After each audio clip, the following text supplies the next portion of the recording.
गांव के एक कोने में एक पुरानी झोपड़ी थी। उसी में रहती थी दो बहनें, ज्योति और मीरा। माँ बाप कुछ साल पहले आई महामारी में गुजर गए थे। उनके जाने के बाद दोनों बहनें खुद ही एक दूसरे की सहारा थे। एक दिन अपने ही धुन में झूलती हुई मीरा मंदिर से लौट रही थी। हाथ में पूजा की थाली थी, चेहरे पर वही पुरानी मासूम मुस्कान। अब आई है तू मीरा? सूरज सर पर चढ़ आया और तू फूल चूहिया बनकर घूम रही है मंदिर में। दीदी, मैं जल्दी आने वाली थी, लेकिन गौरी काकी की बकरी झाड़ियों में फंस गई थी। निकालने में थोड़ी देर हो गई। तेरा क्या है? तू तो सबकी मदद करती घूमती रहे, चाहे घर में चूल्हा जले या ना जले। दीदी, आप गुस्सा क्यों करती हो? माँ कहती थी जो दूसरों के काम आए वही इंसान कहलाता है। माँ अब नहीं है मीरा, और उनके कहे बातों की अब इस दुनिया में कोई मूल्य नहीं रही। अब कोई किसी के लिए कुछ नहीं करता। मीरा चुप हो गई। उसके चेहरे पर हल्की उदासी थी। वो झोपड़ी के कोने में रखे उस लकड़ी के संदूक तक गई जिसमें माँ की यादें अब भी सांस लेती थीं।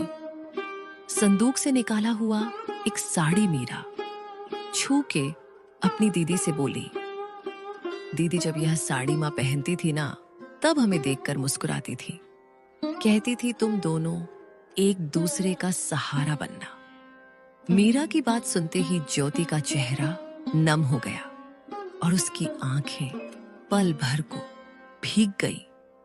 लेकिन ज्योति अपनी भावनाओं को छुपाते हुए मीरा से बोली, मैं तुझसे सख्त हूं मीरा, क्योंकि मैं डरती हूं अगर तुझे भी एक दिन कुछ हो गया तो मैं अकेले कैसे जीऊंगी। इस दुनिया ने मुझसे सब छीन लिया है। मैं नहीं चाहती तू भी मेरी तरह कमजोर पड़ जाए, इसलिए तुझे मजबूत बना रही हूं। दीदी, आप कमजोर नहीं हो, आप ही तो मेरी ताकत हो। अगर आप मेरा हाथ थामे रखो तो दुनिया की आंधी भी मुझे हिला नहीं सकती।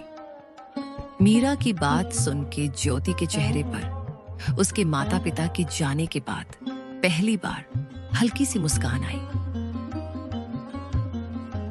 उसी समय गांव की पगडंडी पर 3 परछाइयां उनकी झोपड़ी की तरफ बढ़ रही थी।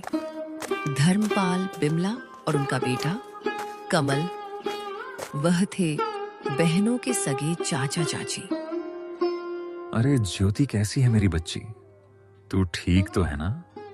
बहुत मुश्किल से जिंदगी बीता रहे होगे ना भैया भाभी के जाने के बाद? हम ठीक हैं चाचा जी, अब जो है उसी में खुश हैं। खुश झोपड़ी में तुम्हारे हिस्से की जमीन को हमारे नाम कर देती तो हम तुम दोनों को अपने यहाँ रहने देते। तुम दोनों बहुत खुश रहती हमारे साथ। हाँ मां, तुम सही कह रही हो। इनका घर भी पुराना हो चुका है और अब ये जमीन भी यूं ही पड़ी है, बर्बाद हो रही है। ये सब सुन के ज्योति की आंखों में आग सी चमक उठी। हमें किसी की जरूरत नहीं।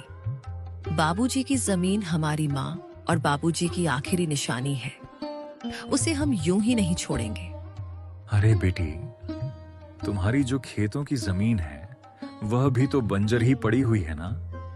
और वैसे भी दुनिया समझदारी से चलती है और औरतें खेत नहीं जोतती। देख लेना, एक दिन रोती हुई आओगी हमारे पास, तब समझ आएगा कि रिश्तेदारों से मुंह नहीं मोड़ा करते। ज्योति को यह सब सुनाकर तीनों वहां से निकल गए।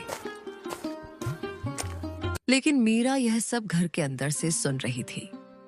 यह सुन के उसका चेहरा उतर गया। दीदी, क्या सच में हम अकेले पड़ जाएंगे? वो लोग हमारी जमीन लेना चाहते हैं ना? हाँ मीरा, पर जब तक मैं जिंदा हूं कोई हमारी जमीन छू भी नहीं सकता। तुझे कुछ नहीं होने दूंगी। रात को चूल्हे के आगे बैठी हुई मीरा अपनी दीदी से बोली, दीदी, माँ की साड़ी मैंने संभाल के फिर से संदूक में रख दी है। और हाँ दीदी, कल भागवत कथा है गांव में, चलोगे ना? मन को थोड़ा शांति मिलेगा सुन के। लोग बातें बनाते हैं मीरा, ताने मारते हैं और सोचते हैं कि हम प्रसाद के लालच में जाते हैं, पर हम तो अच्छे हैं ना।